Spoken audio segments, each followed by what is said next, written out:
am bam damn a damn Alabama fan and proud of it.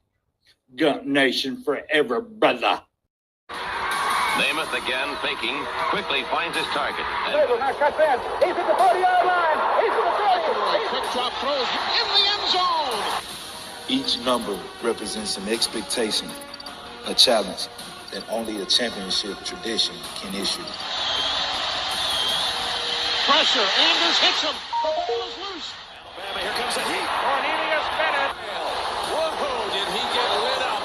It is an endless passing of the torch that urges the wearer to enrich his legacy. Brings pressure up the middle in a hurry. They can't get away from Duncan. Alexander first down and more. Richardson breaks free on the sideline. Turns the corner.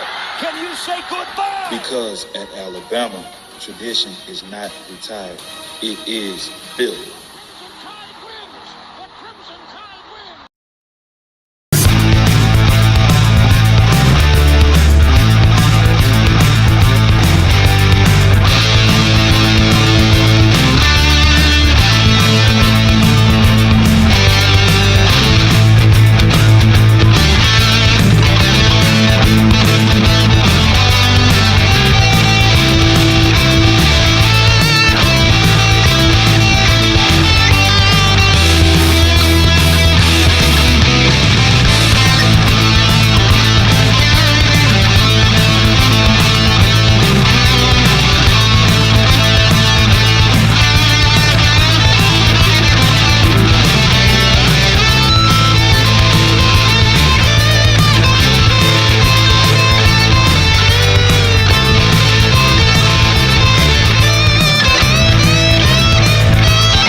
Put a smile on my face.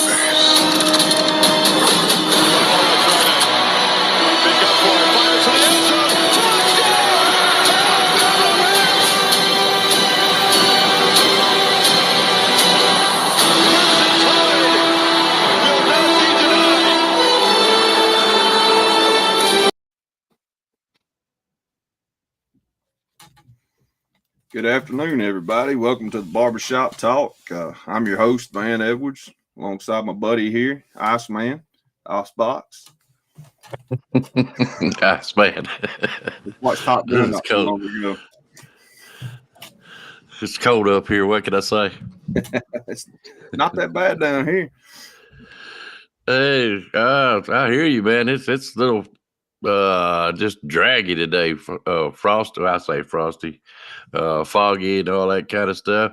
I want everybody to meet Miss Joanne Glass. She let me just tell a little story if that's okay. Is that all right? Yeah, go right ahead. I love a good story. All right. Well, y'all know I'm trying to do this Bigfoot stuff coming up after the playoffs, and I'm working hard on it. And I don't want to come into this blind and looking like an idiot, so I decided to check out some Bigfoot videos and this and that kind of stuff. Well, while I'm looking, up pops this YouTube channel, Backwoods Misfits. And I'm sitting there, okay, why is this popping up on my selection of Bigfoot videos over here on the right that you can watch different stuff? And I'm saying, what is it? I'm wondering if they talk about Bigfoot. So I said, well, they're live, so I'm going to go over and check them out. Well, I go over there. No, they're not talking about Bigfoot. They're just they call themselves a bunch of misfit people that's, this is either this or that. Preppers, what else you would have called it? Survivalists, homesteaders, that kind of my kind of people. Yeah. That's what I said. That's exactly what I said. My kind of people, Not a lot going on, but anyways, Miss Joanne Glass is a Bama fan, or her husband is a big Bama fan. And anyways, I got to talking to them last night, and they're real good people. Takes a little bit to get to know them, but they're great people. There's several Alabama fans on there. Matter of fact, they have subbed to the Icebox channel, and I think I picked up about 10 of them last night, and that was not my intention, Well, still works but out good, though. More the merrier. Yep. But I think Miss Glass, what is her? Miss Joanne. I think she'll enjoy it and probably turn this on to her husband, and maybe we can pick him up, and maybe he'll enjoy the show. Yeah, all right, but anyways, that was my story. That was great stuff last night. I didn't get off the channel till about 3:30 this morning, so I'm tired. Well, you better get into bed tonight because Santa Claus won't come see you. I've been naughty. I ain't even worried about him. Yeah, I've been on the list for years. I forgot what he looks like anymore. Yeah, Brock, I was wondering what happened to you, brother. But Yeah, I figured it out last week. I figured it out. So we're glad you're back, Brock. We're glad you're back. Shout out to the chat, everybody. Merry Christmas to all y'all. Yep, we got Brock, we got Stephen Hicks, we got Nick Saban Jr. I would love to talk to Nick Saban Jr. today. I would love to. I don't know that we'll get the chance. I think he's been a little under the weather here lately. Has he? I just seen just right before we come on something about Jim Harbaugh to the NFL and Brian Kelly back to Michigan. That's been a big talking thing in social media right now. Is it? Yeah. Y'all explain it to me because I'm kind of out of the loop. I'll be honest, I hadn't really done a whole lot of research in it myself. Now, I know Jim Harbaugh's name has been mentioned for the Chargers job, the Bears, possibly the Raiders, because there's going to be several NFL openings this year. And I think his ultimate goal is to get back to the NFL. Because he was there once before with the 49ers, took them to the Super Bowl. Of course, my Ravens beat them. But it was brother versus brother in the Super Bowl. It's kind of a unique situation. But, his name's been out there a lot. And I don't know what the Brian Kelly tie is. I don't really know Brian Kelly's history like I do a lot of coaches as far as his background. I respect him for what he did at Notre Dame at a high level, but I don't really know a ton about him before that job. All I know is he got his butt kicked in the national championship when he played Alabama. Oh, yeah. Eddie Lacy in the spin move pretty much took out Manti Te'o, his girlfriend, and everybody else on that team. Yep, that got right. He did. That was a fun game for me to watch. I used to love Eddie Lacy. I did too. I wish he could have stuck it out a little longer in the NFL. I think he made the money he was happy with, and he moved on. I don't think football was his number one thing in life, and I respect that. I think he was about his family. He made some money he could live on, and he rode off into the sunset.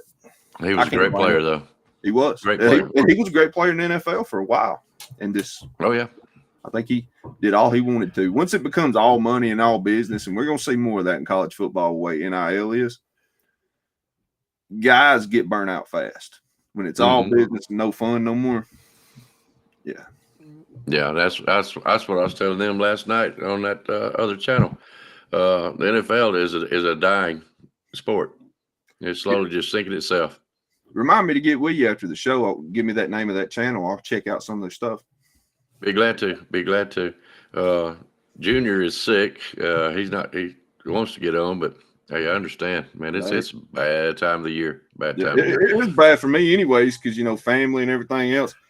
But I was going to squeeze it in somewhere. That's why we had to move the time up a little bit today. But yeah, and I apologized last night. I didn't get on myself. Wasn't feeling it. You know how that goes. And it's being Christmas time. I figure people Christmas shopping out with families. So I just decided not to come on last night. Me and Miss Joanne, we didn't get in bed late. Hey, Coach Dude, Brittany B, happy holidays, Merry Christmas to everybody on the channel. I was going to wear my little Santa Claus shirt on, but I wasn't even sure we was going to make it. Van was, he slid in. Buddy. Yeah, he slid on skis, and the boat's still out there in the yard running. Trust me, it wasn't enough gas in it. It won't be running long. Oh, Lordy. But yeah, well, I'll tell you what. I wanted to do the show today. There ain't a whole. I mean, there is a lot to talk about, but we both discussed it. We ain't got maybe an hour and a half that we can cut in because I got several things to do after this. But I got hog to put on the smoker and everything else. I got things I got to get done. So, Christmas dinner. Yeah, if that ham ain't smoked, Santa Claus may not show up. I might have some mad kids. So.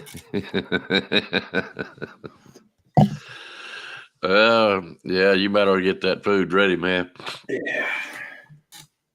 Oh, man. All my backwoods misfits would be aggravated at me. Yeah. I'm gonna do my cooking some tomorrow. I'll do some. I don't know if I'm gonna get majorly. We had a big dinner the other night, and that was great with some family and stuff. So I'm happy so far. You learn as you get older to appreciate those. Oh yeah, well they appreciate me cooking anyways. Sure. They got to do it, especially at the cost of it. Good night.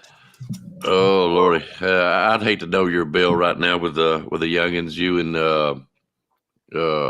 Junior's got, Nick Saban Jr. That was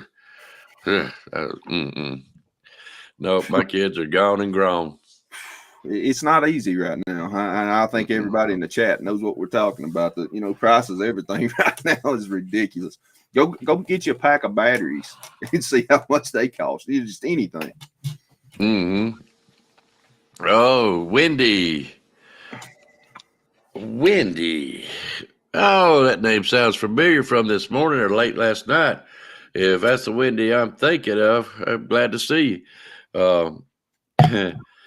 She's crazy, but she's a Vols fan. Can you believe that? Yeah. She's a Tennessee I know Vols fans too. Oh, yeah. Yeah, I do too, but she's something else. Hey, she's a good one, buddy. She's a mess. She's a character. Every fan base has got the fun death. fans and then the crazy ones, even ours. Oh yeah, but I've got Bama fans I know that I don't associate with. You know what I'm saying? Well, I will tell you the honest truth. They really were good people last night, and I can't wait for them to come back on. To be honest, we just go say hi. That's how I feel about it. Checking it out. I'm always looking for new content. Oh yeah, yep. That's the Wendy that was on last night. Thank you, Joanne. Oh. Yep, she's a good person. I really enjoyed her. See, her and Joanne too. All right, but anyways, guess who we got sitting over there in the windows? I don't know, but I'm looking forward to seeing. It's our favorite coach, brother. It's our favorite coach. Let's bring that dude in here. Yep. There's my dog. What's up, Coach Dude? Hey, how's it going, man? Happy holidays, gentlemen. Hope everything's good. Hope everybody's family is doing great. So, salute, roll tide. Maybe you, sir. Hey, brother. Yes, Merry sir. Christmas to you. Yes, sir. Hey, man, the kids are ready. Oh, I'll be ready for it to be over. Thanks. Yeah. Wendy is your daughter. Okay. I did not know that. I'm glad I didn't talk about her while she wasn't here. Hey, college football world was in the state of Alabama yesterday, and we had all the bowl games. Was the Camilla Bowl, the Ventures Bowl. The Camilla Bowl was in Montgomery. Birmingham had their bowl game, and Mobile. So everybody had their bowl game from Alabama yesterday. I know South won big. Troy lost. Yeah, Troy did lose, but South won big. Yeah, I heard the Birmingham Bowl was sad that Auburn wasn't there this year. I know a couple years ago they got the Birmingham Bowl for $50. They'd let you call plays. You're terrible. I just love Auburn so much. Hey, they've been hyped up about their recruiting class too. Them guys, Are you part of? Well, I know you don't do any social media like Facebook or anything, but I'm part of a couple Alabama groups that hadn't kicked me out yet, and Auburn fans, they'll get on there and start talking about Hugh Freeze and this recruiting class, and they're like, 2024 is the year, and I'm like, yeah, okay. If you think one recruiting cycle is going to put y'all back on the map, that's good. I can't wait to see y'all get crushed. And they still got Peyton Thorne going to be the quarterback next year. And you can have all the receivers you want to, but you still got the same guy throwing the ball. So it's just a waste of a year for all that talent out there, receiver. Yeah, the way the transfer portal is in NIL right now, if you don't put the bag out to get a quarterback, I don't care who your receivers are. Ask Ohio State. Hey, let me ask you this. With some of the quarterback decisions, with some of these guys transferring to these new programs, is the grass greener for some of these guys, or are they just chasing the money? Chasing the bag, man. And that's really how I feel. I think they're just chasing the bag. They don't consider who the coach is anymore, what he can do for you, how he can develop your game. You know, I feel sorry for the younger, unestablished coaches that may be good, but they're not getting any attention because guys will go there 1 year, transfer as a freshman or a sophomore, not really have time to develop. And sounds like Jerry Jones. Wait a minute. You see that? Michelle said I sound like Jerry Jones. Ooh. Ooh. Ouch. What What did I ever do to you? I was going to say, what'd you do to her? Oh, my God. Wow. I thought I was cool with everybody in the chat. Nah, man, I wish I was Jerry Jones sometimes. He's got that throwaway money. You know, buy 12 chicken nuggets, throw 6 out the window because you got money like that. It don't matter. I asked that question because you look at the Tyler Van Dyke, the kid that was down at Miami. He had transferred from Miami, went to Wisconsin. And I'm just looking at that like, you know, we know you can hand the ball off. We know you can hand the ball off because that's what you did very well down in Miami. But when it comes to the quarterback, you know, you was kind of and you leaving a talented wide receiver room in an upper program to a team that's kind of falling off. What did he end up going to? To Wisconsin. Wow. Yeah. And see the Miami money better than Wisconsin money. Well, not only that, they're actually tearing it up as far as recruiting this year. They're recruiting pretty well considering the kind of season they had. Now, whether those kids stay a year or two, who knows? You can't even predict that in college football no more. But I mean, I think I'd rather be at Miami than Wisconsin, not just because of the weather either. The Ward kid from Washington State, you know, he hasn't made up his mind yet, and everybody's still trying to pluck and pull at him. You know, it's gonna be one of those you're gonna pay for a lot of money. You're gonna pay a lot of money to be disappointed.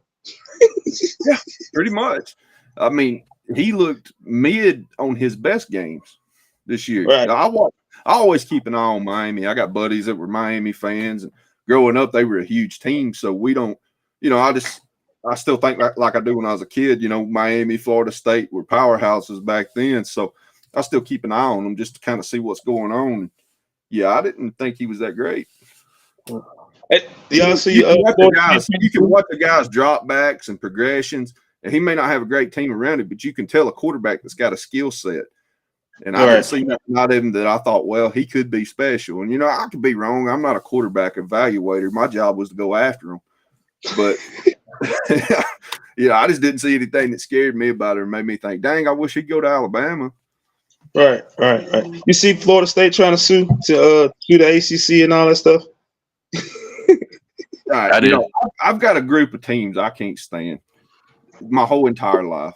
Auburn's number one. Really, they're number one and number two. So they won. Oh yeah. They stay rent free in my head all the time. Florida State is a team that I always had respect for Bobby Bowden and the program and some of the players they had growing up. Like, what was that receiver's name? Peter Ward. Peter Ward was one of the greatest athletes I had ever seen growing up. Yes.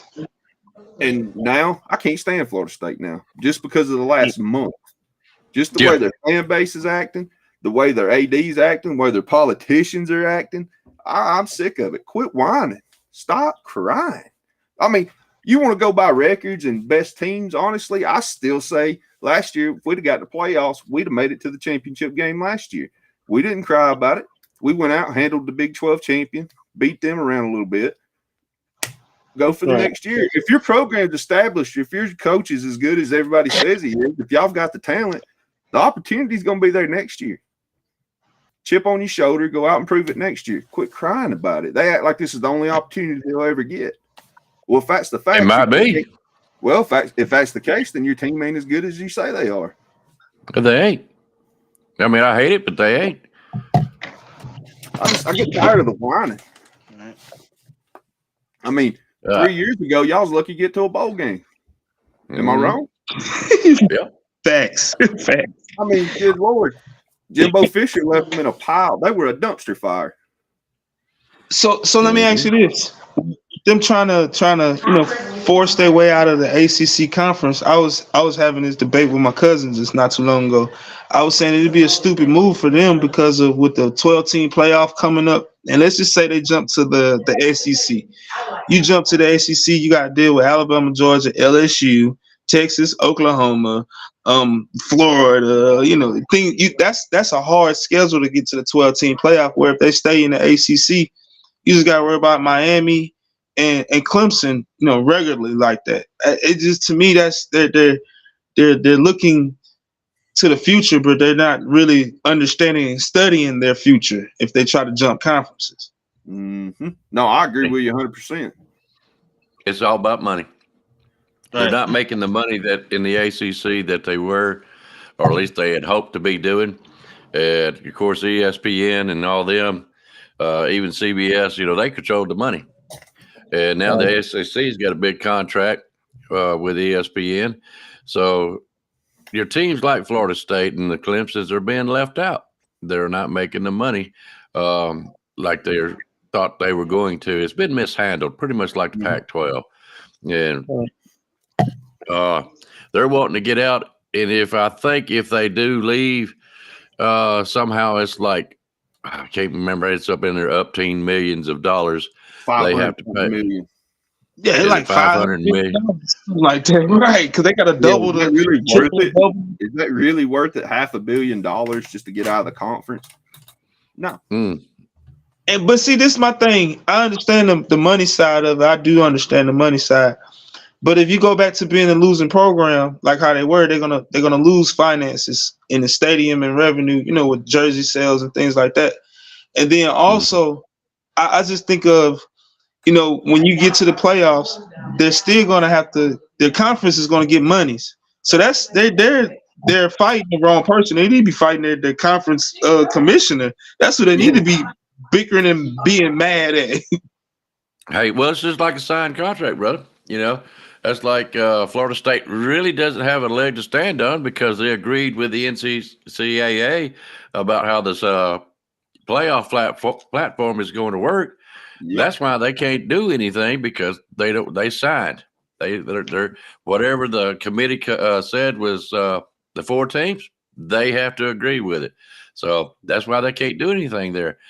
With the ACC, that's why they're trying to bring up politicians and all these people just to try to get out of the ACC because they're itching and scratching. They want to get out of there. I'm going to be completely honest with you. In my personal opinion, and it's probably just my opinion, we're seeing the beginning of the downfall of sports in America, not just college football, NFL, pro basketball, you name it. Pro baseball, it's just a money game. They just throw the most, whoever can buy the most expensive roster. It ain't about developing your single A, double A, triple A guys no more, bringing them up through the farm system. It's just throwing money at guys. And that's just how I feel about it. I mean, it's took the passion out of the game. It's took, the good coaches that could pull something out of a guy that maybe was average or a little bit above average, but make him play to a higher level. We've taken all this stuff away from the game at every level. And I don't even follow anything other than just Alabama now. And I used to watch everybody. I did too. Hey, the $250 million between two players, just two players, and they got like $250 million between just them two players alone. Man, wow, yeah, it's okay. But let me ask you this: with how money's is driven, how money driving the NCAA. What about the Division II, the NAIA, the FCS? What about those programs? I mean, because they're still gonna have and try to field football teams and stuff like that. Because I mean, their revenue kind of sustain the volleyball team, the golf team or something like that. Yeah. I actually have a weird take on that. I actually think we're about to see maybe the best Division II football we've seen possibly in our lifetimes, because now the transfer portal, guys like Coach Sanders, Lane Kiffin just want to build teams through a transfer portal. They're leaving out the high school guys, and those guys are running out of places to go, and Division II doors are wide open. Ain't nobody transferring to Division II football. And here you go. All these guys that get left behind the transfer portal that are pretty good players, but the spots are already filled. And then these high-level high school guys, they're going to be playing a lot of Division II ball now. So you're going to see some really solid – you've seen your individual stars playing with, average to above average guys in Division II.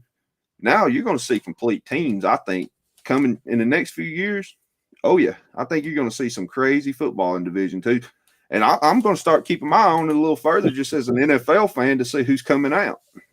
All right. Okay, well, let me ask you, with even with that, look at like North Alabama.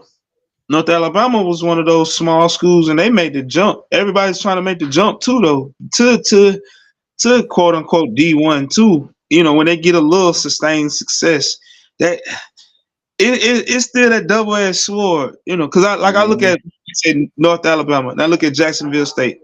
Now Jacksonville State did great. Yeah, I give them that. But at the level they were at, they were champions. Now you go up being a bottom feeder, middle feeder program. It's worth that. I'd rather be a champ. I'm saying, to be in the middle of the pack. I'm sorry. To me, because you can't really even out competition, that's why everybody always wants to compare college football and college basketball, and it's two different things. Right. It is. College basketball, you can take two pretty good guys and have a great season, go to the playoff. You can't do that in college football. You absolutely are not going to. So I've often thought the Division I needed to kind of trim their numbers down a little bit and put some other teams back in Division II, because there's too many teams, there's too many bowl games, and I know it's about money, but who honestly cares about half these bowl games? I don't. No. Let me do this real quick, then I'm going to get out of the way. Miss Joanne, I want you to meet Van Edwards. He is the host of the show. And your man in the middle is Coach Dude. He's our all-around analyst, professional cusser. Whatever you want him to be, he is your man. He's a great guy. And of course, y'all know who I am. I am Icebox. I'm sorry, guys, to introduce myself like that. Travis B., I need to get in touch with you, Travis. I'm trying to do something that you suggested, and I need some information to get a hold of a guy to continue on. So, Travis B., if you don't mind coming on the show after the show, if you wish, and I need to do some transferring of information so I can proceed. But guys, what y'all was talking about the Division II, it's almost so aggravating, even in our world of sports with Alabama. It's kind of like, man, I'd rather go see an Alabama A&M game or a North Alabama game, pull from somebody else that that's got more amateurish players on it, because they're going to play hard, fight hard, and show their spirit, their pride, and their guts. They're going to play football, and it eventually gets so big that even people in our blue blood schools is going to fear to play them. Yeah, right. That's what I felt. No, I do agree with you on that one.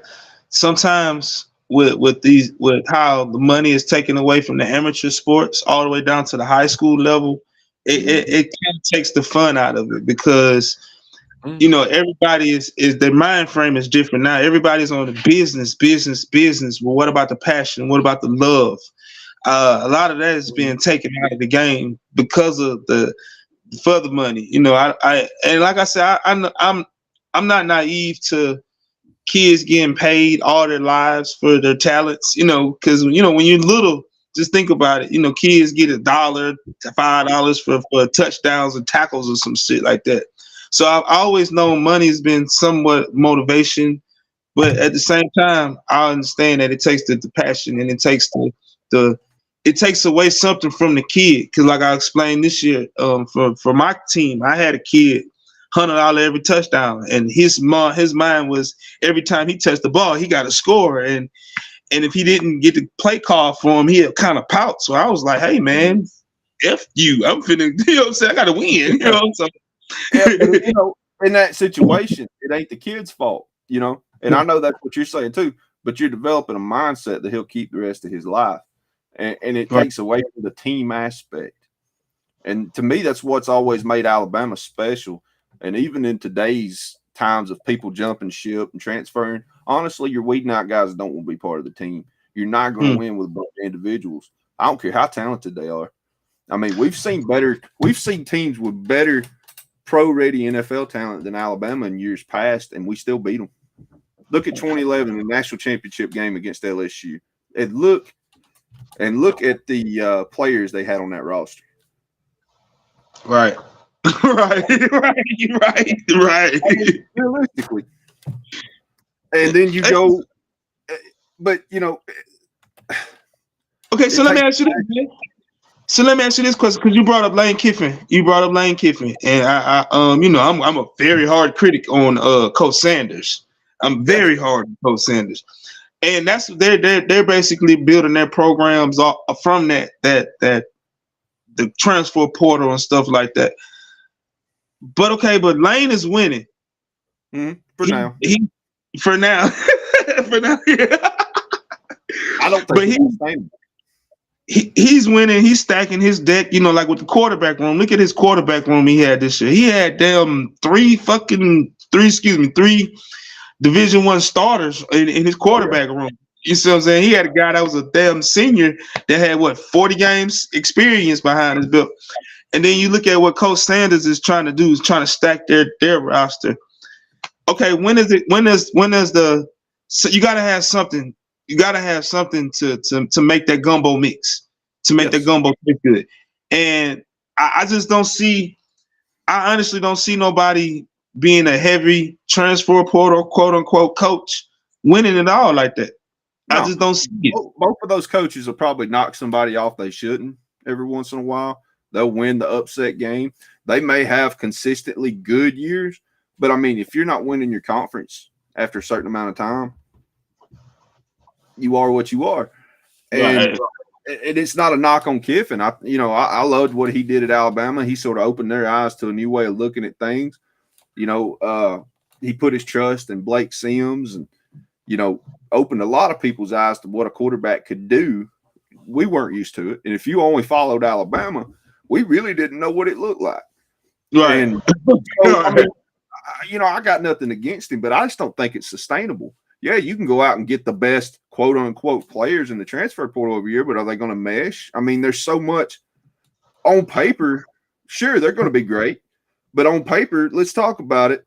I mean, no, because I got a question for you. I'm sorry, but okay, now with this transfer portal, I'm looking at the names, but a lot of these guys that are just the quote unquote names, how many of them are really, besides the quarterbacks, a couple quarterbacks that has entered the transfer portal? You only got the couple kids from A&M, the D lineman, you got the receiver, and you got ETN. Everybody else is 2 and 3 stars. Who, you see what I'm saying? And I'm like, okay, if these guys, because like I said, I look at the Colorado situation. Colorado bringing in a bunch of 3-star. I'm heavy with that. I tell everybody, hey man, you bringing in a bunch of 3 stars to block for a 5-star, and we saw that last year. them 3-star, like the 5-star back broke. You know what I'm saying? And they just looking at, this kid came from Alabama, or this kid came from Florida State, or this kid came from Auburn, or whatever big time Power 5.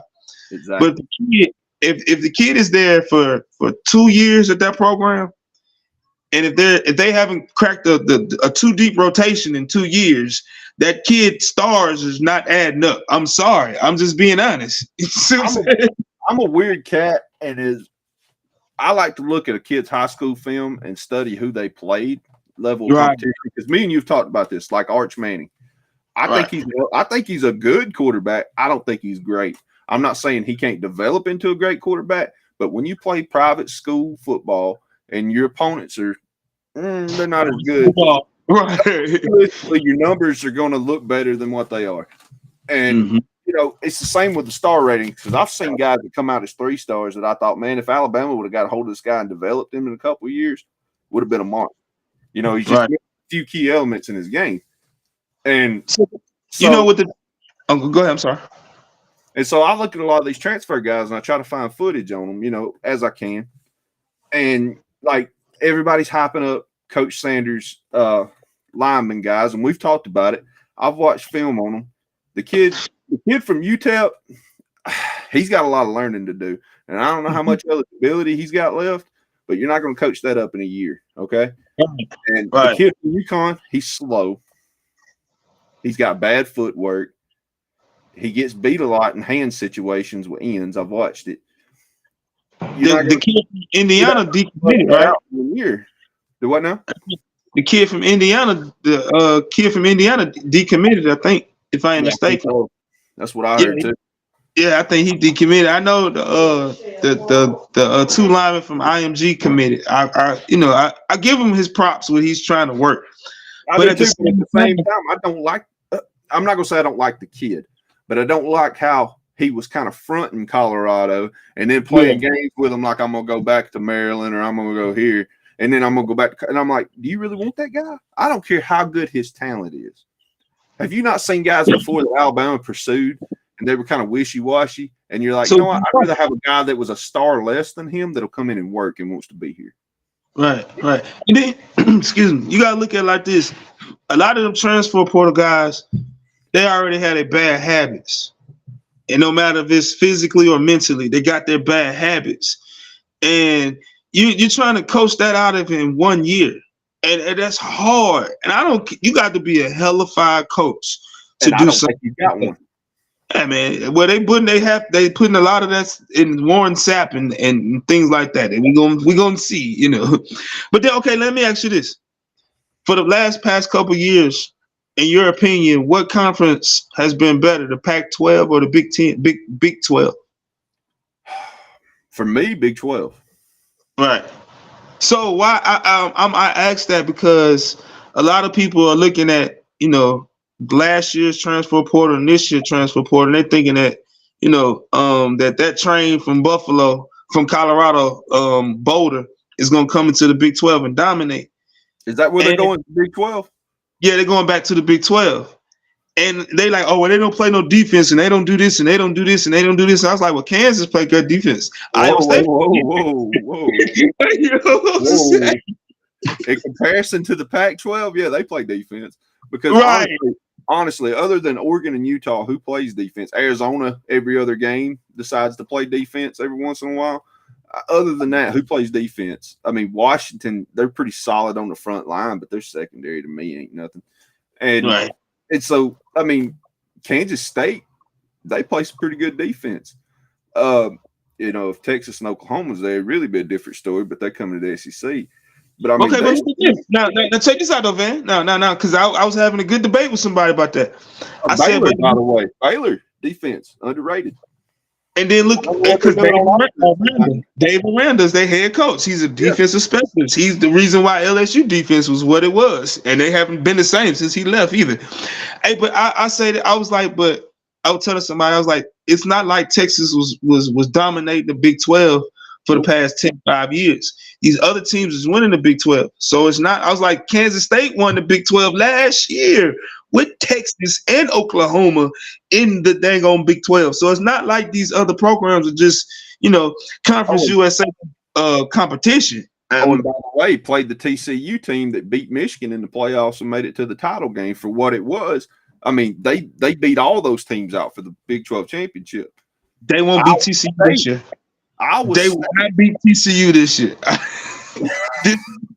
They coming up. They won't beat them 2 times in a row. Not 2 years in a row. They won't do it. And then you got to get like this. That's Cincinnati.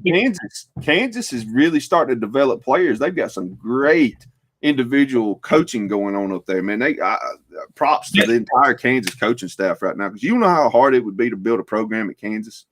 But Van, the coach has won everywhere he went. If you look at his track record, he won championships everywhere he went. So he built a resume. They didn't just hire a name. They built a guy that builds programs. Right. Exactly. Like the guy from Missouri, same way. He's a winner. So if you just give him a little time, and both of those coaches, they're selective. They're like Coach Saban. Coach Saban is very selective with his transfer portal. He's not just going to get the numbers. He wants the quality. See what I'm saying? He'd rather take 2 or 3 transfer portal guys that he really need. Like, okay, when we brought in Burton, we knew we was lacking experience, game playing wide receivers. So we needed, hey, I need this. When we brought in some tight ends from this past last year, it was because we needed experience. See what I'm saying? But you got, even with Coach Kiffin, I just look at it like, and with the guy out there at USC, they hit that transfer portal hard, like ooh, and then you try to mesh it in real quick in one season, and it fall flat on your face, and then now you got to do it again next year, and then you have to do it again the year after that, and then the year after that. And that's what I meant by it's not sustainable, because you're not getting guys in there for a solid number of 2 or 3 years to develop them and keep them around. And, that's why I think Tyler Buckner was got the same reason that Burton was got, was because he had Division I experience. He had started at a high level with a big-time program, a top 25 program in Notre Dame. And while his skill set may not have been ahead of the guys that was in the quarterback room, he had more experience than anybody in the quarterback room. And you can bring him in almost as like a coach on the field to kind of give guys development and training, because they may have been taught, hey, this kid's going to be a good coach one day. Right. This is a guy that can see things. He may not have the skill set to do it, but he can see it and coach it up. And I always thought that was why Buckner got brought in. And everybody was playing in Alabama about bringing him in. I never thought he was going to be the starter. I was like, there's a coach on the field. There's a guy that can help develop and give advice to the guys in the quarterback room. Right. And that's what he was. I think he was that adult in the room. That's what he really was. He's young enough that they can relate to him, but he's old enough to have had the experience. I mean, that's what it was. And then he was able to coach up the young guys with how Coach Reese's personality and things like that. We could tell him, hey man, don't take Coach Tommy. Coach Reese might do this. So he was able to. I agree with you on that one. So let me ask y'all this: with how the recruiting is nowadays, because you got a lot of teams are starting to go to the 40-40-20 or the 60-40-10, however they want to put their numbers and stuff. Is it disintegrating football too, though, at the same time? Because like a lot of people are saying that it's spreading out the talent. But it really is not, because they just transferred back to bigger universities once they don't like what they do. Right, that's what I'm saying, right? And then if you look at the top 5 recruiting classes, Georgia, Alabama, Oregon, Ohio State, Michigan, the same freaking 5-6 teams constantly. So it's not changing. And that's what's aggravating me about, and it comes across as hate, and it's not hate, because I idolized Coach Sanders growing up when he was a player. And I like what he does off the field. I like him as a person. I like what he talks about. I think he's a good guy. It's nothing personal, but I'm getting tired of the media hyping him up and putting a target on his back. But at the same time, he accepts it and grows around it. And then when he has a downfall, wants to point a finger at everybody else. When he took that hype and wanted to build off of it. No, He didn't have realistic expectations, and he bought into his own hype, man. And you get these transfers in, and you don't know half of what you're getting, because the guys that want to leave, the coach is like, yeah, go, whatever, and they're not going to tell you too much about them anymore. And they'll let them transfer there, and they may be a locker room problem. They may have problem keeping their GPA up. They may be in trouble all the time. You don't know what you're getting. They may be lazy in the weight room. I mean, there's tons of things that can happen. And and it's the same with Lane. Who did Lane beat this year that he should have beat? Did he? He should have beat, and he lost the games he should have lost. And everybody, this is a good year. It's a good year. I'm not taking nothing from him.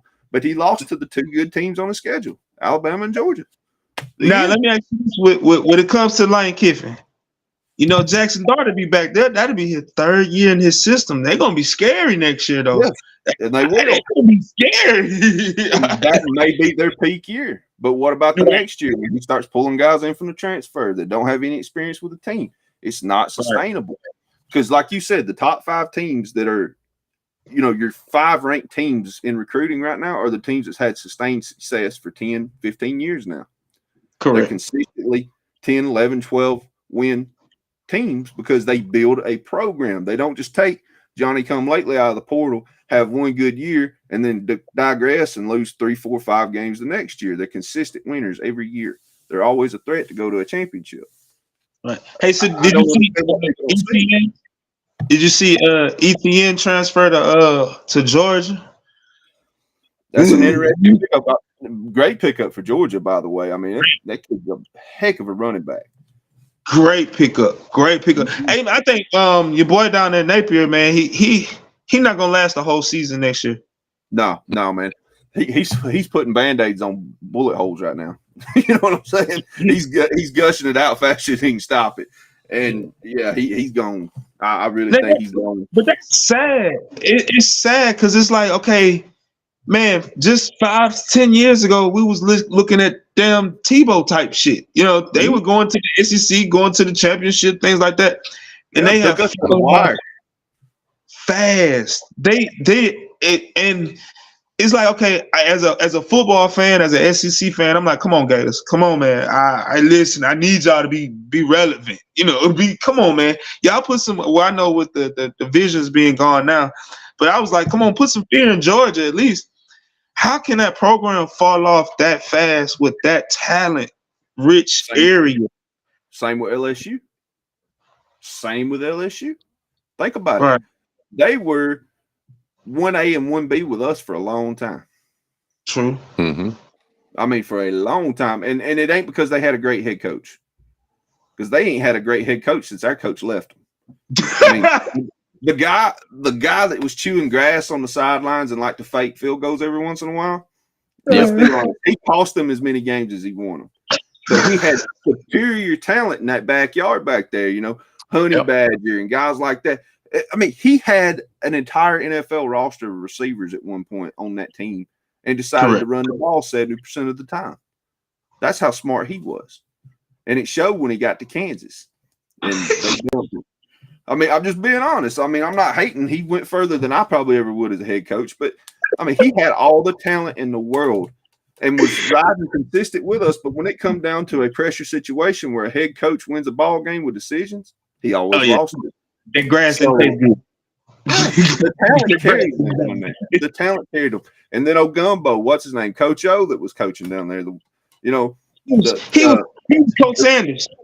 He is Coach Sanders. He is Coach Sanders because he's a great motivational guy. He can goddamn gonna recruit his ass off. But within the X's and O's and that end game and when to know how to call the timeout at the right time type shit and stuff like that, it was just way above his head. Yeah. Let's be honest though. He may have been a smart X and O's guy, but nobody knew what he was saying to him. He started when he starts doing that, nobody knows what he's doing. They're like, I think he said run the ball. ISO 28. They don't know what he's saying. So and he was a hell of a defensive line coach for a long time for a lot of big time programs. He developed a lot of NFL talent. Right. So I don't take much from him.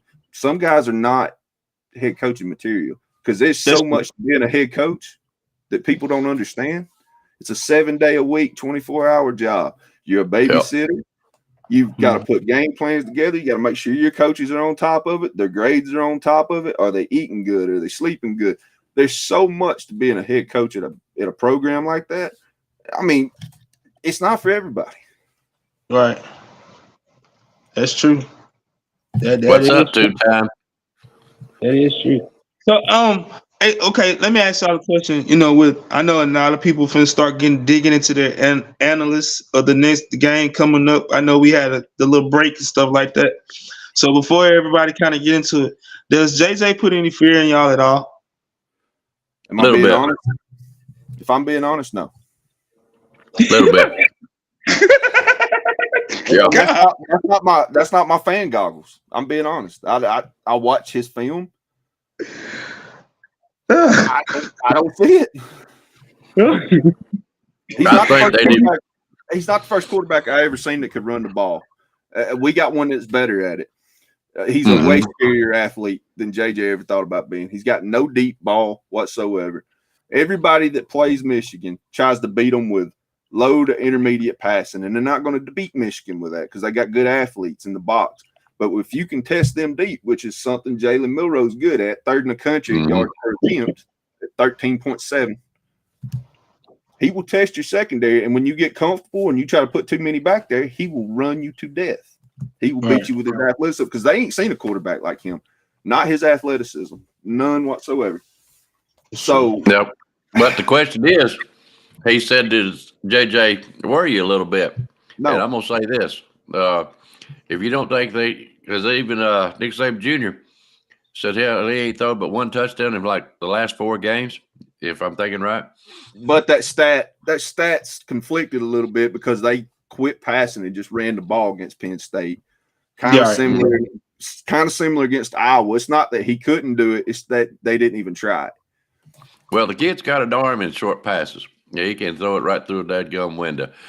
So they should be coming up with some plays, And I know there's not a lot of talk going on right now about Michigan, but, if you don't think they're doing some rearranging, doing some changing and coming up with plays, I am worried a little bit. That's why I said just a little.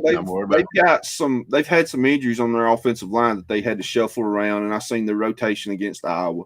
They moved the right tackle inside the guard, and they had a backup come in and play right tackle, and he done well. I'm not taking him away from him, but there's a weakness there. And what they like to do is go up the middle. And Alabama's been good but not great against the run this year.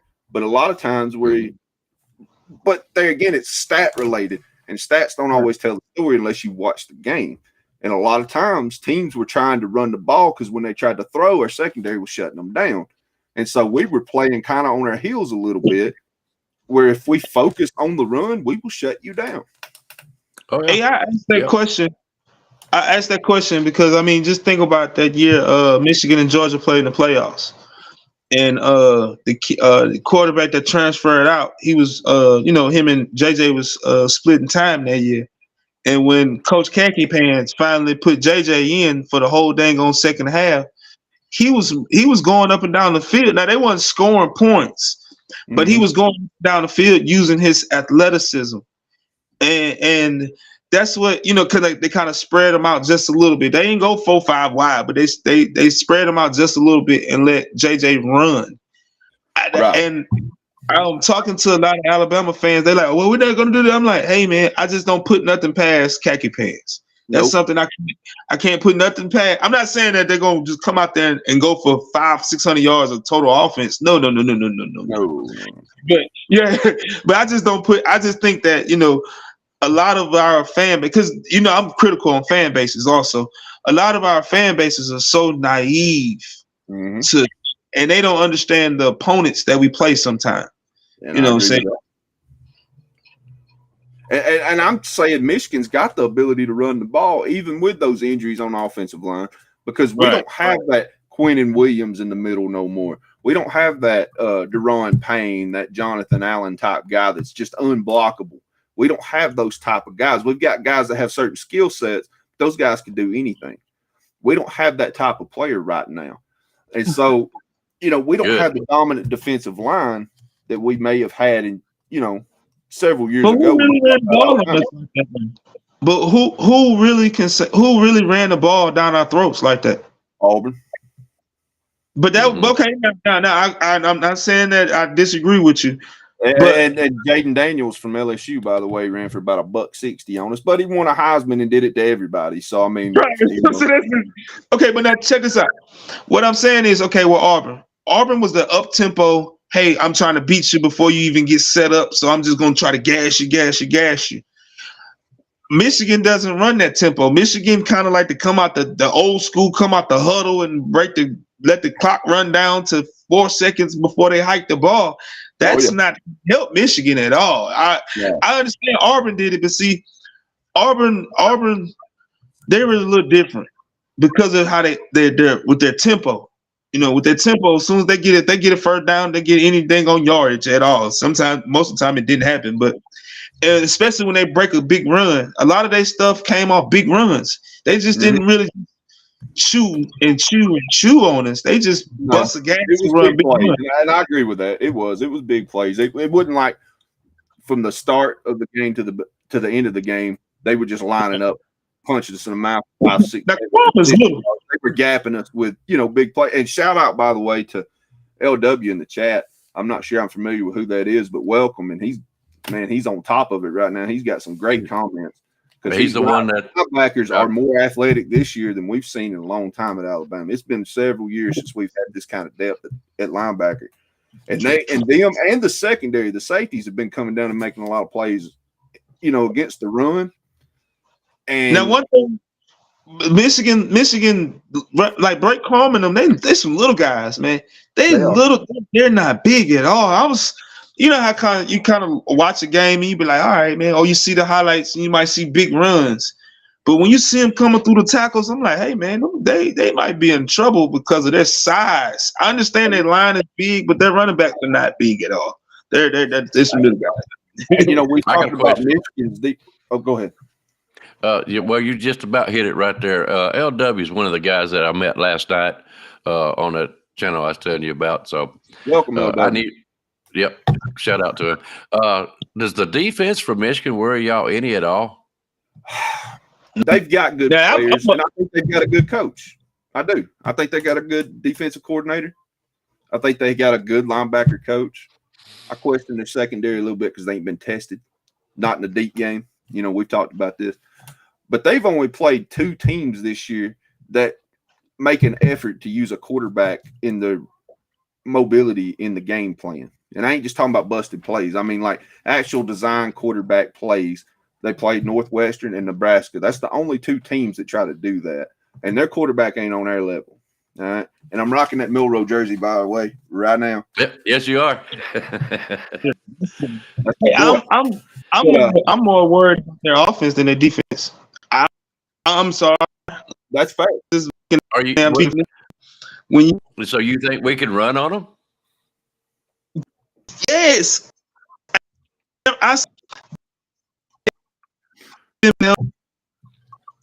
Purdue some real sucky offenses. Oh man, I don't know what's going on. They put a lot of trash offense. So against a lot of average 75 to offense is going to be good. They haven't played the calibers combined. They might have played against a Marvin Harrison. Go ahead. Let's say this too: if we can run on Georgia, we can run on anybody. I didn't think we did. Well, I take that back. We did do a good job running on Georgia. Oh yeah, we did a pretty good job running the ball against. We distributed the ball. We used several running backs in rotation. Nobody had a high number, but the numbers together were really good. And we did that without Chase.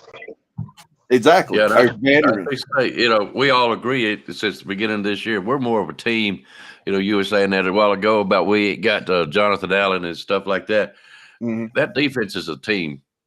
But let me play devil's advocate for a second, because here's something most Alabama fans are not going to talk about, and I'm not scared to talk about it. And it's our pass protection problem worries me a little bit. Because Michigan for years has had pretty good defensive line and been able to pressure quarterbacks. Like Okay. they've been doing it for several years now. They've been putting some high level guys in the NFL. And, Alabama has been sacked on about 11% of their drop back passes this year. Yep. Which is probably improved from last year. Don't get me wrong.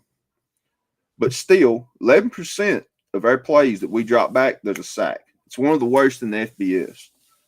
And let's see, the pressure allowed rate's about a 38% deal too. So we're allowing a lot of pressure. I think we're converting like 34% of our third downs, which is not great. It improved the last 3 or 4 games, and I'm hoping we carry that momentum. But overall, we've not been great at converting third downs.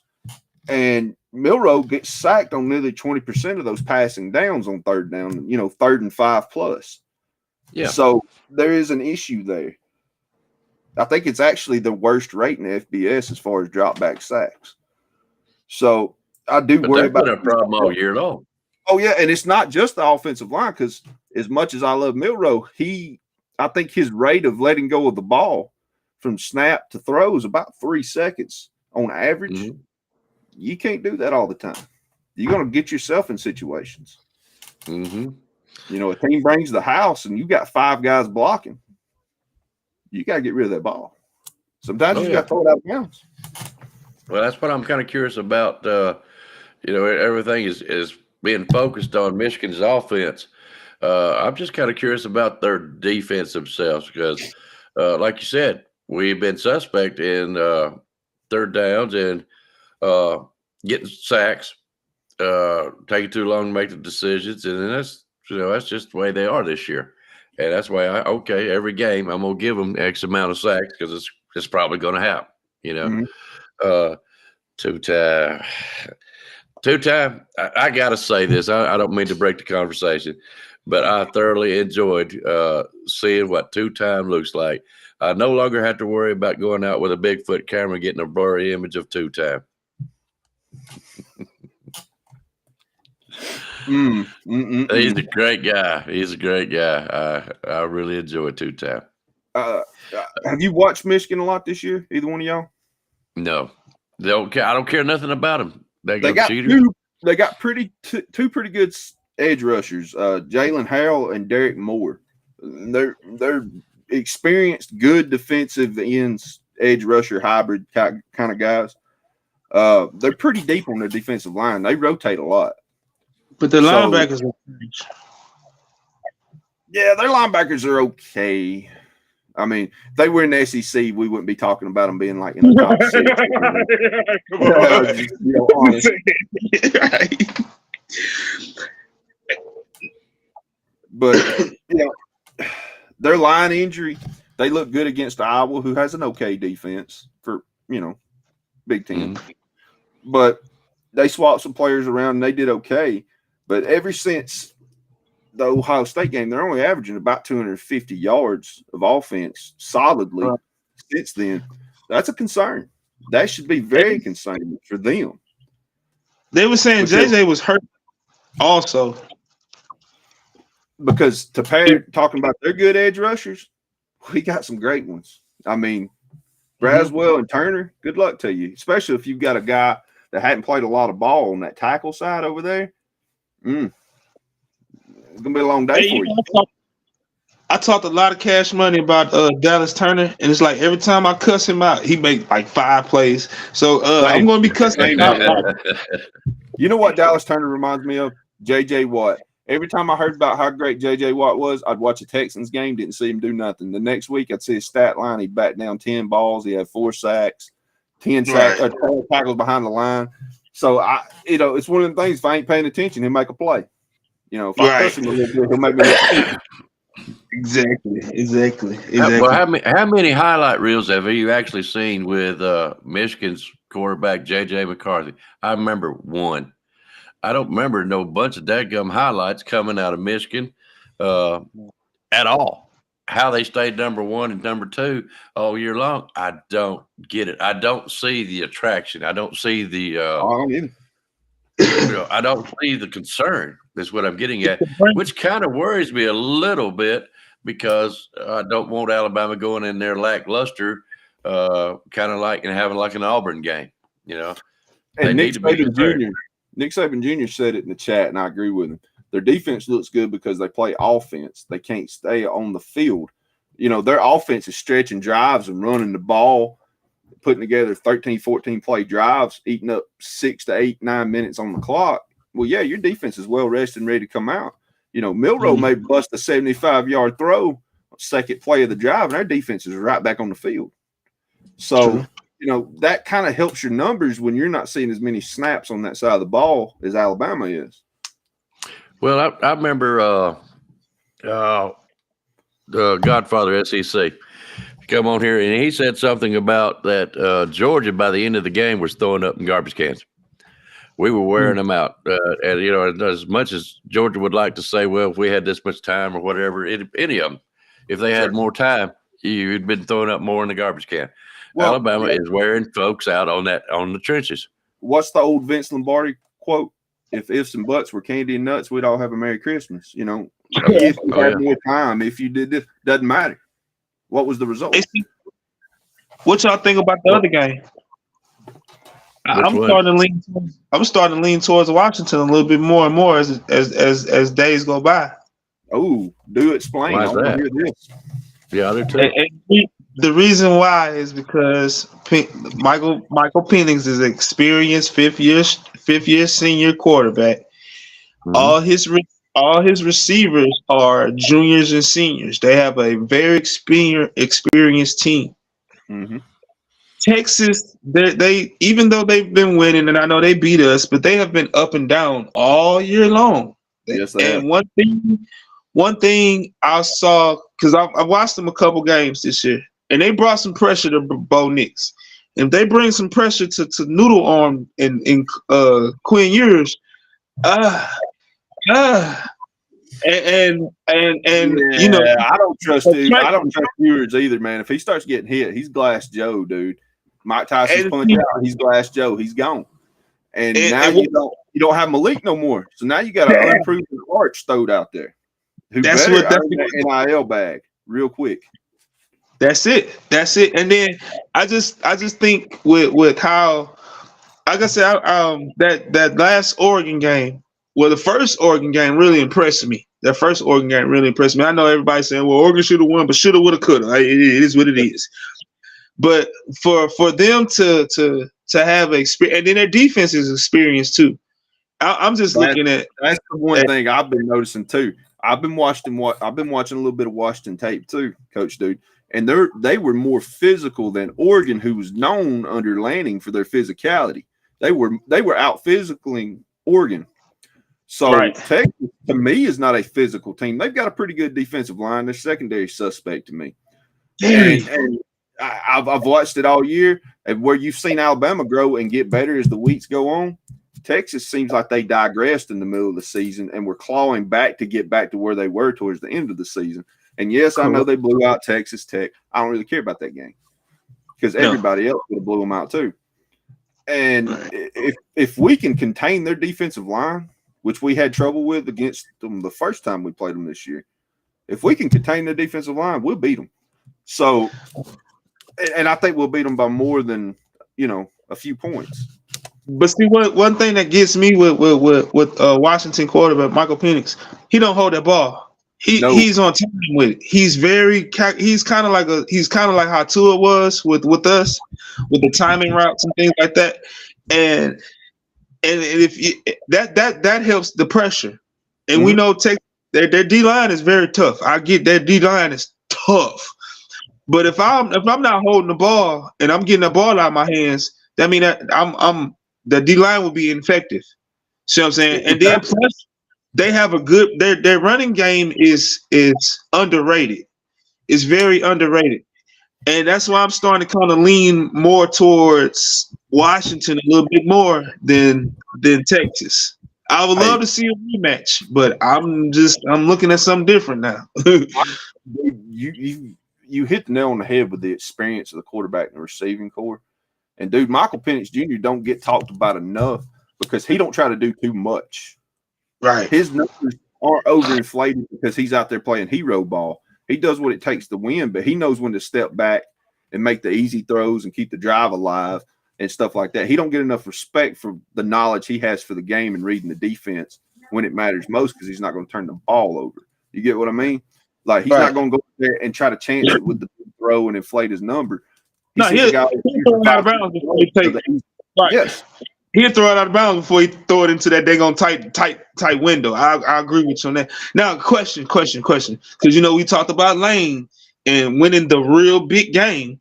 Mm-hmm. What big game has Stark won? Well, I mean, you got to give it that. I know. Let's say this. You said what big game? There wasn't a lot of high hopes. I don't think people had Alabama where they're at right now at the beginning of the year. No. What big game? I said Alabama. That was a big game, but it was the second game of the year. Okay, and we were not there yet. Okay, that is okay. I give you that.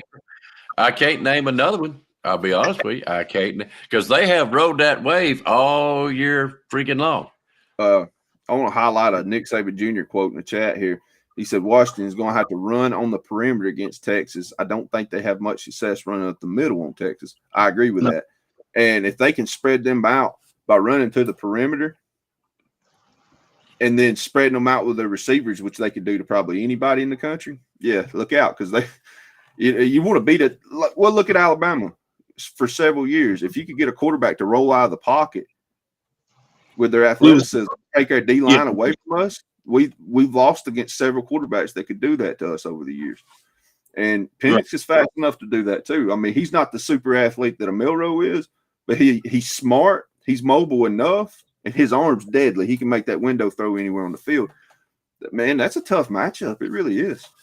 But see, I think what they're going to do is they're going to use the screen game. They're going to use their wide receivers as an extension of the running game to make Texas go east and west instead of north and south.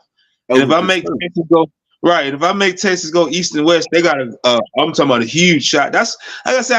I'm just looking at the last couple of performances for both teams, and I know a lot of people are saying, "Well, Washington they had a couple bad performances." Also, I understand that, but they also beat a really good Oregon twice. This is a good Oregon program. I don't. Washington may not have played a completely tough schedule for 12 games, but beating Oregon twice in the season is something because Oregon's building something. Oregon's going to be a power, and they're going to be on the scene for years to come. We're seeing it right now in the recruiting circles.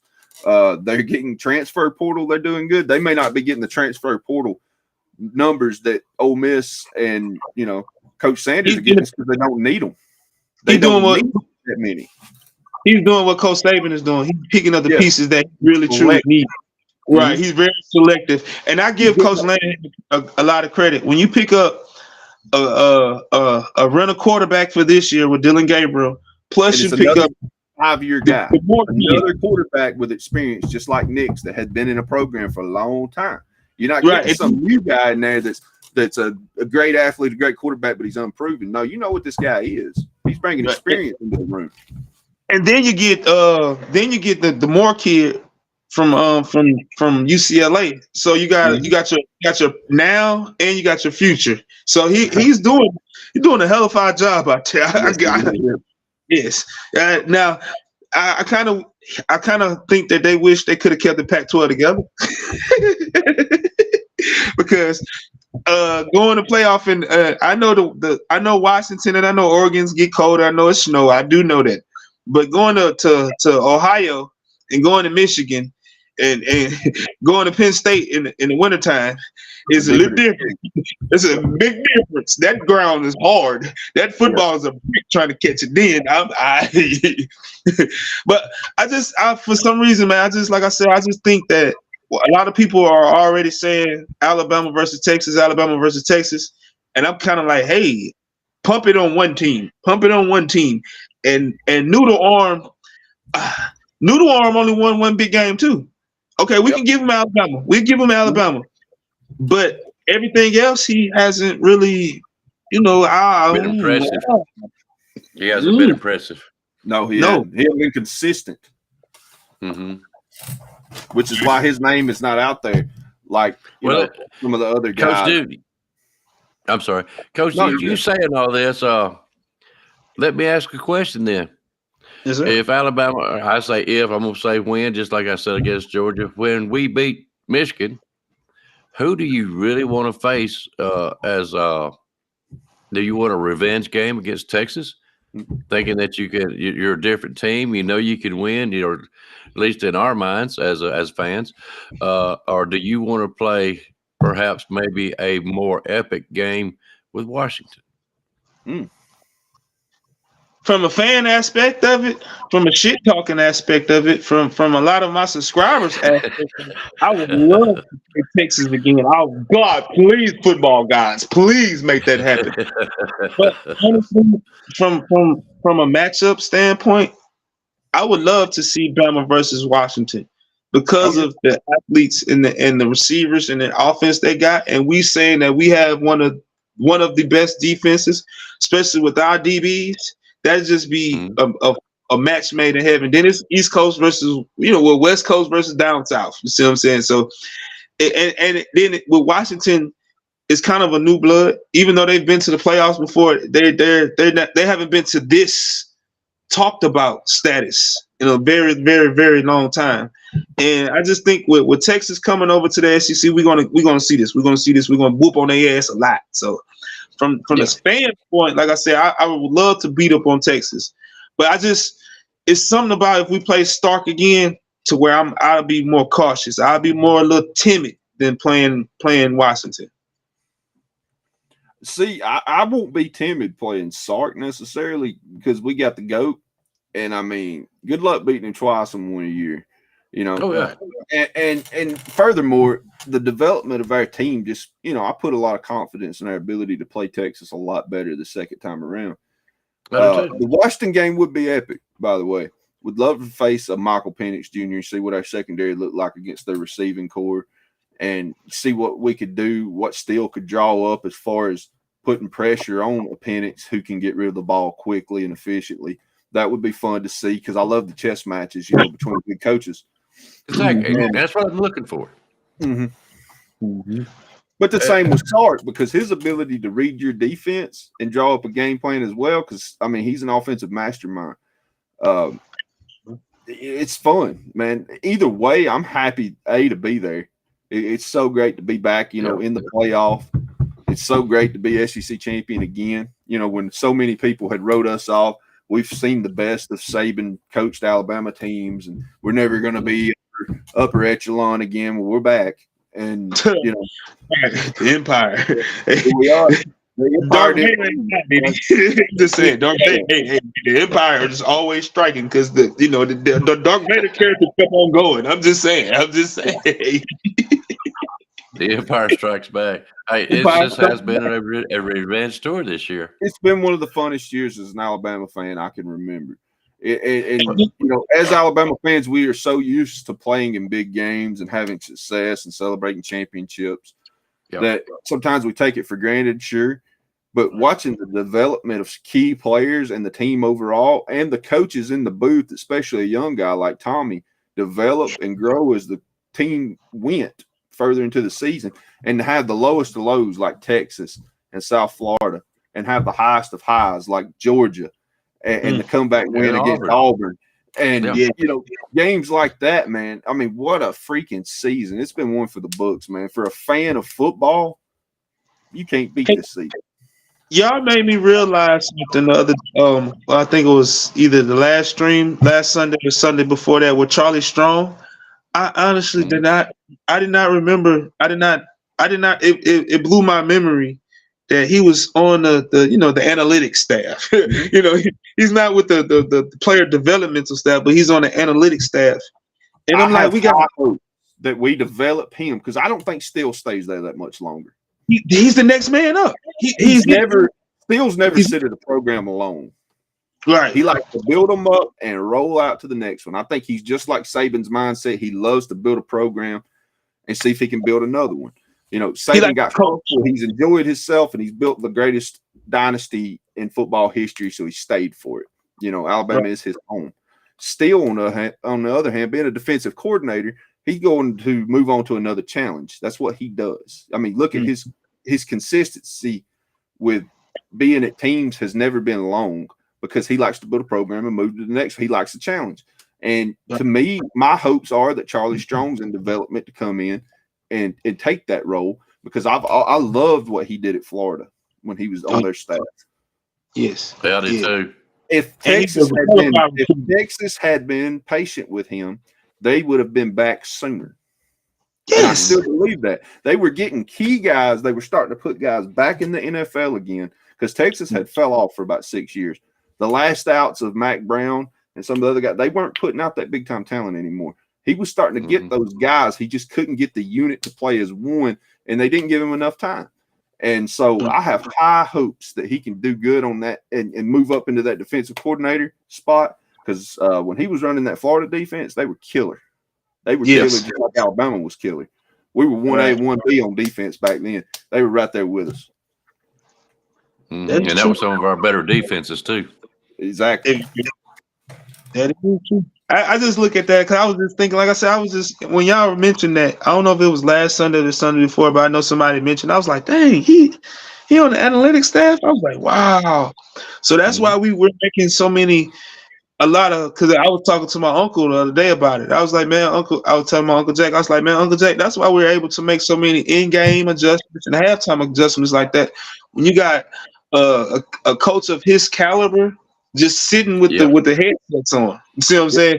You're not talking to nobody but just nothing but defense, and that's his job. It's just, I said that makes a very big key component to this team this year. And it has paid very big dividends because with the youth that we got, because we still have a lot of youth in key positions, even if there are like with Jalen is still youth, even though he's he just graduated from college, he's still a youth player in the field.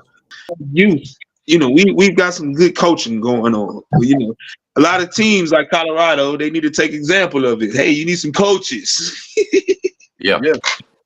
Great coaches will make average players better. I mean, that's just simple as that. I mean, that's all there is to it. Look at the 2009 Alabama championship team. We had great talent on that team, but we had certain key guys in secondary and that linebacker that ended up playing pro baseball. One guy that's a UFC fighter now. Like they didn't go to the NFL, but they got the most out of their abilities. That's what great coaching can do. Hey, did you catch any games today so far? Do what now? Have you caught any games today so far? NFL? Yeah. I seen old man Flacco have another 300-yard game for the Browns, and Amari Cooper do something. Amari Cooper do something that only Terrell Owens has ever done, and that's have a 200-yard game with 3 different NFL teams.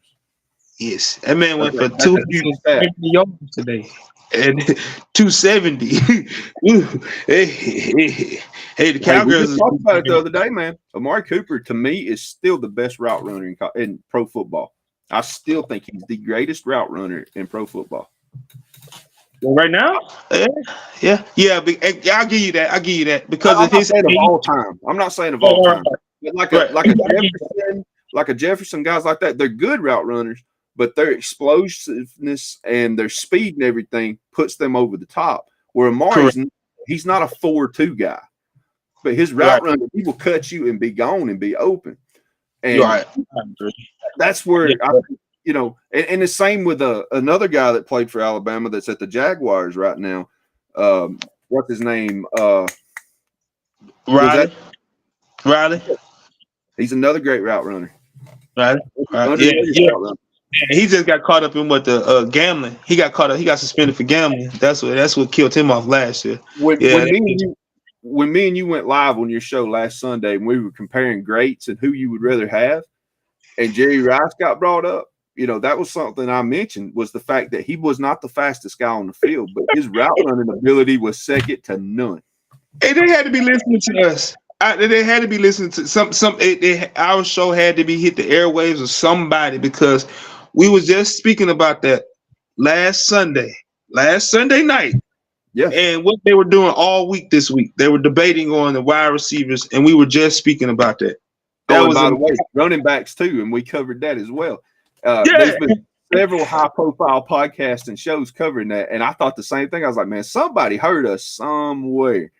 Hey, I just wish they can give us that traffic that they're getting too. But it's okay. Keep it small. Keep it small. Just give us the props. That's all I want. Just give us the props and just say, hey, where you got it from? That's it.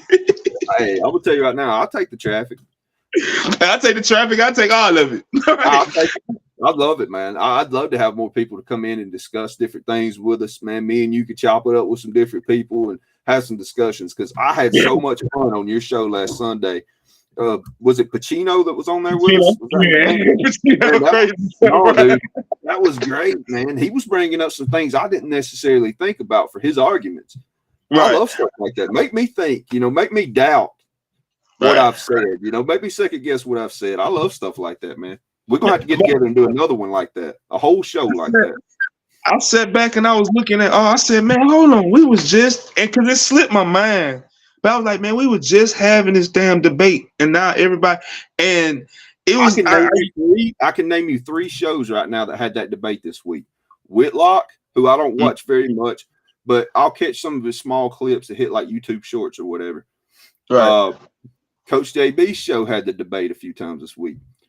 Uncle Ocho Cinco had it. That might be the best show going right now, by the way. You want to talk about entertainment? Oh my God. Yeah. I agree with you. Yes, I tune in every time. I can't lie. Dude, I don't do no chatting. I just sit back and just listen to them. Dude, Shannon Sharp, he said something 2 weeks ago about Megan Thee Stallion that made me cry. I laughed so hard. I ain't kidding you, man. I laughed so hard. I cried. But, his show covered it. Marcellus Wiley's got a great show, and he had the debate this week as well. So I was like, man, somebody out there is listening to us somewhere. And then it went from all of the podcasters to First Take and Skip Bayless and all of them. I was like, golly, man, like I said, I just think we kicked it off. Somebody heard it. It must have just went through somebody. Somebody was watching in the bushes. It was like, hey, this is a good. We're just gonna we're gonna flow with it. Because it just would have invited us to come have the chat with us. Right, just say, hey, well, we got it from these guys right here. So these are the guys that brought this conversation up. Them 2 gentlemen right there, plus another guy, Pacino. But we ain't gonna get that love. But it's a great debate because I love to put who to who. I was thinking about like I had asked the guys with Tebow, with Tebow and all that. I was like, Tebow don't get no love. And I'm like, man, Tebow was a great college. And a lot of people, they put the whole careers into perspective. And sometimes you got to separate, because somebody might have been better in college, but when they got to the NFL, because we've seen a lot of Heisman Trophy quarterbacks like that, a lot of Heisman that have got to the NFL and bummed out. Or you've had guys that had mediocre. You like, how did this kid even make it to the NFL? And then they've, have success. Tom Brady. You see what I'm saying? Tom Brady, for example. He was mediocre in college, but then he gets to the NFL, he's the GOAT. Yep. Well, Coach Steve, I hate to interrupt, but I got to cut her loose, man. I got to put some hog on the smoker. I got to get in the kitchen. Hey, gentlemen, great holidays, man. Kiss the family. Have a great one, man. I will see y'all next time. I'll be going live before the new year. I tell y'all that. I love y'all, man. Have a great one. Hey, absolutely. Hey, before you go, Coach Dude, plug your channel, bro. Hey, man, Coach Dude Sports TV. All you got to do is just type in Coach Dude, and you will see all of this right here. And hey, man, this is it's great fun entertainment. It's a little coaching, I'm a little more controlled here, but it's the same way here as it is over there, man. I love y'all, man. Salute, happy holidays to everybody in the chat, man.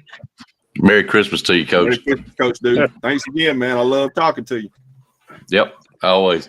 We need to run through some things real quick, and we'll get out of here. LW, man, come on the show sometimes. We enjoyed you. I've watched you in the chat room. You've been great. Best comments I've seen in a long time in here. He's a knowledgeable fan. Yep. 6-0, glad to see you. Merry Christmas to you. Always. Nick Saban Jr., Merry Christmas, Alabama Tide. Jesus, just so many. And you know I'm going to forget because I'm having to scroll up and all that kind of stuff.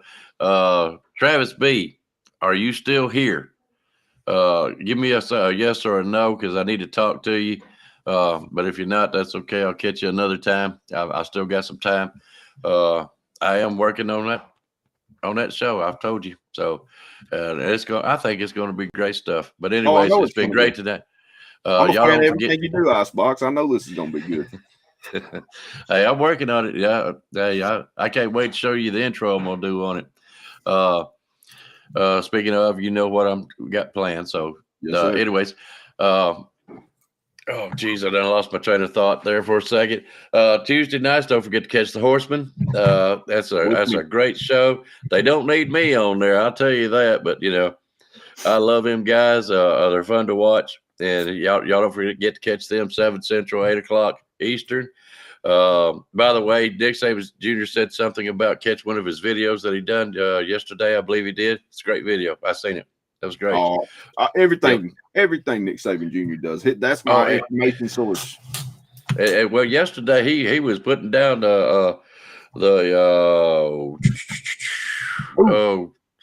yep. Don't forget. Yep. Alabama Tide has them grades that you've been wanting.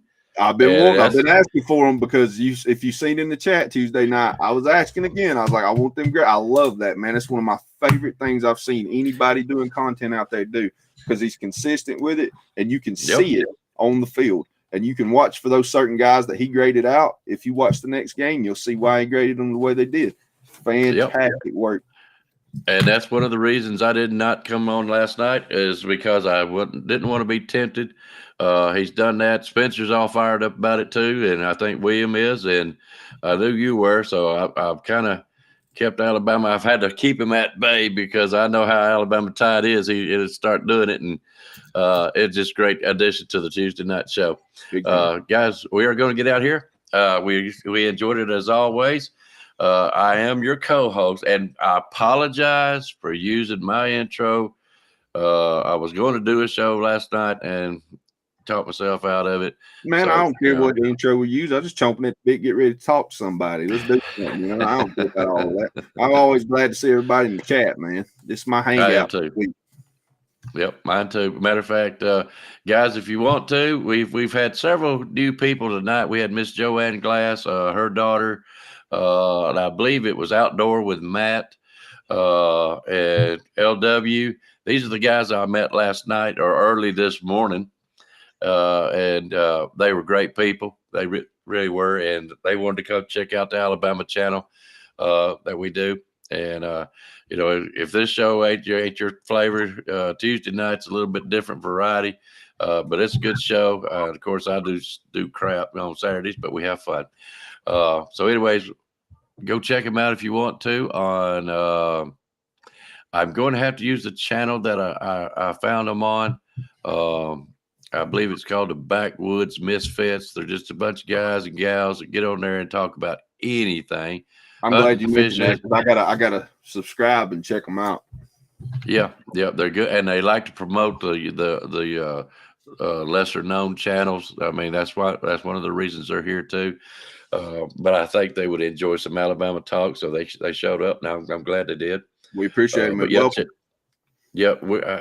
LW, you done great. I would like to see more out of. Have him on the show, man. He had some great input. We probably work that out. We probably can. I'll get with him and see if he'll come on the show with us. But anyways, enough of me flapping my gums.